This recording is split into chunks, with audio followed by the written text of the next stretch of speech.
இன்றைக்கு கேரக்டர் ஸ்டடியில சூனேம் என்கிற ஊரிலே இருக்கிற கணம் பொருந்திய ஒரு பெண்மணியை குறித்து தான் நம்ம பார்க்க போகிறோம். எலிசா இவளுக்கு பிள்ளை இல்லை அப்படிங்கறத தெரிந்து கொண்டு அடுத்த வருஷம் இந்த சமயத்துல உனக்கு ஒரு குமாரன் உண்டாயிருப்பான் அப்படின்னு சொல்லிட்டு அவளுக்கு சொல்லிடுறாரு. சோ அதே போல அவளுக்கு ஒரு பையன் பிறக்கிறா.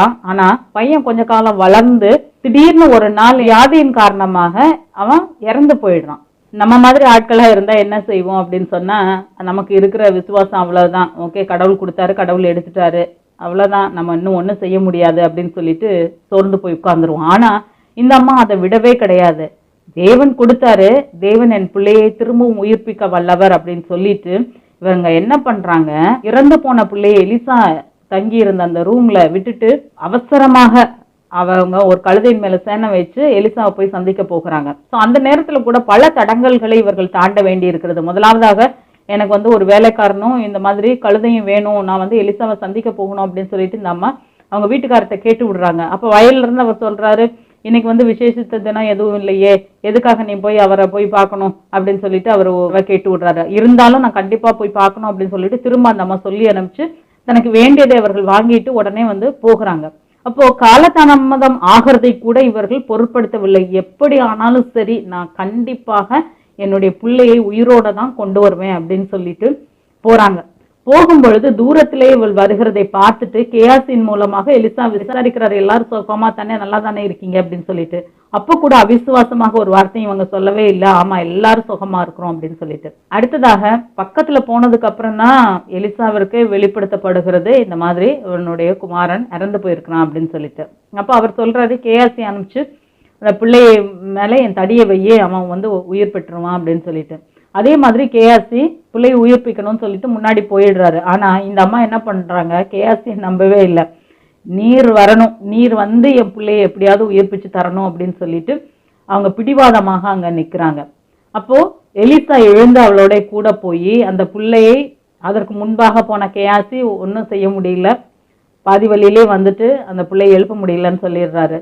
அப்போ திரும்ப எலிசா அங்க அவனுக்காக கர்த்தர் இடத்துல பிரார்த்தனை பண்ணி அவனை உயிரோட எழுப்பி அவளுடைய கரத்திலே கொடுக்கிறார். இதைத்தான் எபிரேய நிருப ஆக்கியோன் ஞாபகப்படுத்தி தன்னுடைய 11வது அதிகாரத்தில் இப்படி சொல்றாரு, விசுவாசத்தினால ஸ்திரீகள் சாக கொடுத்த தங்களுடையவர்களே உயிருள்ளவர்களாக கண்டார்கள் அப்படின்னு சொல்லிட்டு. அதனாலே இவர்களிடத்துல இருந்து அடுத்த ஒரு காரியம் என்ன அப்படின்னு சொல்லி பார்த்தீங்கன்னு சொன்னா, இயற்கைக்கு அப்பாற்பட்டதா இருக்கலாம், ஆனா தேவனால எல்லாம் கூடும் அப்படிங்கிற ஒரு அசைக்க முடியாத நம்பிக்கை இருந்ததுனாலே சாக கொடுத்த தன்னுடைய குமாரனை உயிர் பெற்றவனாக திரும்ப அந்த அம்மா பெற்றுக்கொண்டாங்க.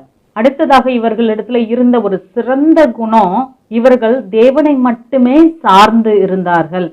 இதை எப்படி நம்ம விளங்கி கொள்ள முடியும் அப்படின்னு சொல்லி பார்த்தோம் அப்படின்னு சொன்னா, 2 ராஜாக்கள் 8வது அதிகாரத்திலே எலிசா சொல்லுகிறார், இஸ்ரவேலிலே 7 வருஷத்துக்கு பஞ்சம் இருக்க போகுது, நீ எங்கேயாவது போய் குடியிரு அப்படின்னு சொல்லிட்டு இந்த சூனேமியாளுக்கு சொல்லுகிறார். அப்ப தான் குடும்பத்தோட வேறு பெலிஸ்தியர்களுடைய தேசத்துல போய் குடியிருந்துட்டு 7 வருஷம் முடிஞ்ச உடனே திரும்ப வருறா. பார்க்கும் பொழுது அவளுடைய வீடு, அவளுடைய நிலம் மற்றதெல்லாம் யாரோ அபகரிச்சுட்டாங்க. அந்த சமயத்துல வேற என்ன பண்றா, தன்னுடைய வீட்டையும் தன்னுடைய நிலத்தையும் திரும்ப கொடுக்கும்படியாக முறையிடும்படியாக ராஜாவின் இடத்துல போகிறா. இந்த நேரத்திலே ஒரு சின்ன விஷயத்தை நம்ம பார்க்கணும். அதாவது சொன்னது எலிசா, அதே போல ஒவ்வொரு தடவையும் எலிசாவை நல்ல உபசரிச்சிருக்கிறா, நல்ல விதத்திலே அவரை பார்த்து கொண்டிருக்கிறார். அதாவது எலிசா ஒரு பெரிய இன்ஃப்ளூயன்ஸ் உள்ள ஆளு, அவர் சொன்னா உடனடியாக நடக்கும். அதே மாதிரி எலிசா இதற்கு முன்பாகவே ஒரு குறிப்பும் கொடுத்திருக்கிறார், உனக்கு என்ன தேவையா இருந்தாலும் சரி, ராஜாவின் இடத்துலயோ சேனாதிபதியின் இடத்துலயோ, சோ உனக்கு என்ன காரியம் ஆக வேண்டுமோ அதை குறித்து என் இடத்துல கேளுன்னு வேற சொல்லி இருக்கிறார். ஆனா இந்த அம்மா பாருங்க, எலிசா தேவனுடைய மனுஷன் தான், எலிசா நல்லவர் தான், எலிசா இன்ஃப்ளூயன்ஸ் உள்ள ஆளுதான், இருந்தாலும் எலிசாவுடைய இன்ஃப்ளூயன்ஸ் அவ நம்பல, அல்லது அதன் மேல ஒரு பற்று வைக்கல, இல்ல தனக்கு ஒரு தேவை அப்படின்னு சொல்லிட்டு வரும் பொழுது எந்த பெரிய மனிதர்களிடத்துல நம்ம போய் நிற்கலாம், இவர்கள் எனக்கு உதவி செய்து விடுவார்கள் அப்படின்னு சொல்லிட்டு அவள் அதற்காக யோசிக்கவே இல்லை. பாருங்க, அவ என்ன பண்றான்னா, நேரடியாக ராஜாவின் இடத்துல போகலாம் அப்படின்னு சொல்லிட்டு ஒரு முடிவெடுத்து அங்க போகிறா. அங்க போகும் பொழுது தேவன் இவளுக்கென்று ஒரு பெரிய அற்புதத்தை அங்க செய்து வைத்திருக்கிறார். கேஆசி அப்போதான் கூப்பிட்டு ராஜா என்ன பண்றாரு, எலிசா செய்த அற்புதங்கள் எல்லாம் உட்காந்து கேட்கணும்னு அவருக்கு ஒரு மூடு வருது, அதற்காக உட்காந்து பேசிட்டு இருக்கிறாங்க. அந்த சமயத்திலே இந்த ஸ்திரீ போய் வாசல்ல நிற்கிறா. அப்போ கேஆசி அந்த சமயத்துலதான் எலிசா இப்படி ஒரு அம்மாவோட பிள்ளைய உயிர்ப்பிச்சாரு அப்படின்னு சொல்லிட்டு விவரிச்சு முடிக்கவும் இவ அங்க வாசல்ல போய் நிற்கவும் சரியாக இருந்திருக்கிறது. உடனே இன்ட்ரடியூஸ் பண்ணி வச்சிடறாரு, இதுதான் அந்த அம்மா, இதுதான் அந்த பையன் அப்படின்னு சொல்லிட்டு. ராஜாவுக்கு ரொம்ப சந்தோஷம் இவங்களை பார்த்தோன்னே. என்ன காரியமா வந்திருக்கீங்கன்னு சொல்லி கேட்கவும், இவன் இந்த மாதிரி 7 வருஷம் போய் திரும்பி வர்றதுக்குள்ள என்னுடைய வீடும் நிலமும் மற்றவர்களாலே அபகரிக்கப்பட்டு போயிருச்சு அப்படின்னு சொல்லும் பொழுது, இந்த அம்மாவுக்குன்னு ஒரு தனியாக ஒரு பிரதானியை ஏற்படுத்தி இந்த அம்மாவுக்கு 7 வருஷத்திற்கு உண்டான அந்த பலனை அவங்களுக்கு திரும்ப கொடுங்க, அதே மாதிரி அந்த வீட்டை அவங்களுக்கு திரும்ப கொடுக்கணும் அப்படின்னு சொல்லிட்டு எல்லாத்திற்கும் ராஜா உடனடியாக ஒரு ஏற்பாட்டை செய்கிறார். இது இந்த அம்மா ஒருவேளை அந்த ஊழியக்காரர் மேல நம்பிக்கை வைத்து ஊழியக்காரர்கள் மூலமாக இன்ஃப்ளூயன்ஸ் பண்ணி இந்த காரியத்தை நடப்பிச்சிருந்தாங்க அப்படின்னு சொன்னா கண்டிப்பாக இந்த அம்மாவுக்கு வீடு கிடைச்சிருக்கும், நிலம் ஒருவேளை திரும்ப கிடைச்சிருக்கும்.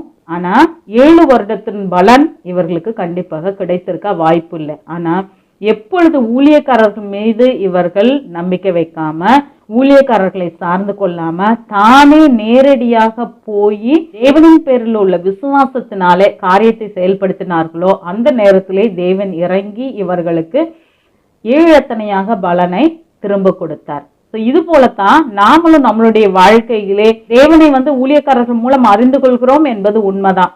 ஆனா அதற்கு மேலாக எப்போது பார்த்தாலும் நம்மளுடைய பிரச்சனைகளை நம்மளுடைய தேவைகளுக்கு எல்லாவற்றுக்கும் ஊழியக்காரர்கள் தான் ப்ரே பண்ணணும், ஊழியக்காரர்கள் தான் ஒரு தீர்வு சொல்லணும் அப்படின்னு சொல்லிட்டு எப்பொழுதும் ஊழியக்காரர்களை சார்ந்தே நிற்கக்கூடாது. நமக்குன்னு சொல்லிட்டு தேவன் எப்பொழுதும் நம்மளுடைய ஜெபத்தை கேட்க ஆயத்தம் உள்ளவராக இருக்கிறார். நம்மளுடைய காரியங்களை அவர் பார்த்து கொள்வார்.